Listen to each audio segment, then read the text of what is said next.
Hello, my name is Naomi Frost and I'm a musician, activist and student at Allsworth Community College in Cumbria. Today I'm going to talk about one of activism's greatest assets, creativity. Creative viewpoints are essential for setting rightfully ambitious goals, inventing innovative technologies and raising awareness within our local communities and the world. We cannot achieve systematic change without first reimagining the world we want to see and the ways to fix the issues that come with achieving it. The climate and ecological crisis is an imminent threat, so we have to think big with our solutions.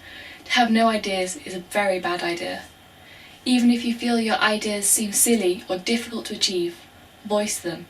It could be just the sort of ambitious plan needed, or inspiration for someone else's ideas. Never underestimate what is possible.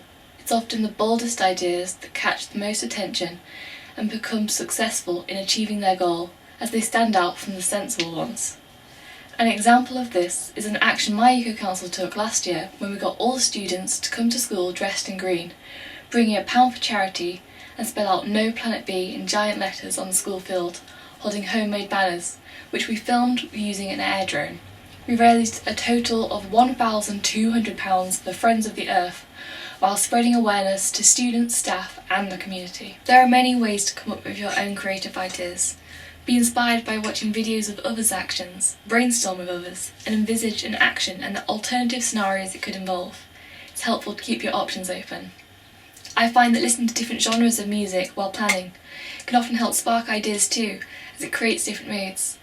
You don't always have to come up with something new though. You can use past examples as they are or use them to adapt and build on. Another reason creative projects are so vital in relation to activism is their uses in combating eco-anxiety. For anyone who doesn't recognise this term, eco-anxiety is a persistent fear of the ecological threats facing the Earth.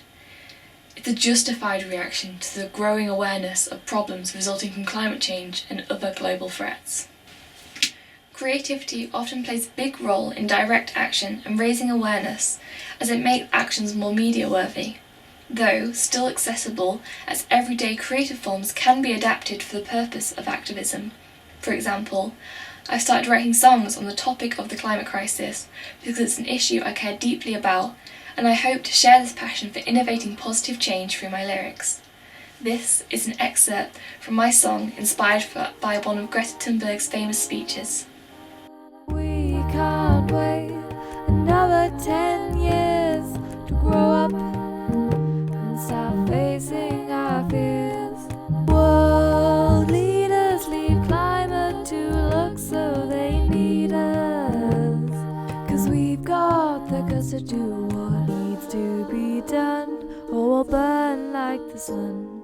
Learn from the youth, do what needs to be done, so meters of water don't rise to what doors we can't take anymore. Drum performances, creative writing, painting, murals or expressive art pieces, any of these might suit your style of activism best. Or maybe you'll help creative activism thrive simply by supporting and partaking in actions that others enact. Whatever actions you might take in combating the climate and ecological crisis, remember how vital it is that we reimagine the world into one that will support all of us and generations to come. We need creative minds to tackle architecture, aviation, transport, fashion, food production, the list goes on. The way we currently live as a global society simply can't sustain us. We can't continue blindly pretending our actions won't return to us in the form of floods, fires and droughts. There are many creatives tackling the climate crisis in their own field, integrating awareness into our cultures and everyday lives. Like, for example, Paul McCartney in his album Egypt Station and its song Despite Repeated Warnings, that powerfully expresses his frustration about climate inaction. It challenges the damaging, defeatist attitude that the fight is over when we are in reality in the midst of it and still have a chance to save our planet. Songs on social and environmental issues can often have a much more poignant effect on an audience than a report or a leaflet, as they are revisited, becoming part of our lives in a social respect, reminding us of how present ecological issues are in all regards. Other artists address climate change, such as Childish Gambino in his song Feels Like Summer, Lana Del Rey with her song The Greatest, and Neil Young in his album Colorado, where he issues a passionate call for action.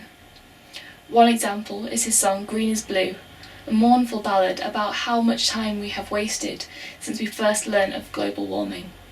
He sings, "We heard the warning calls, ignored them. We watched the weather change. We saw the fires and floods. We saw people rise, divided.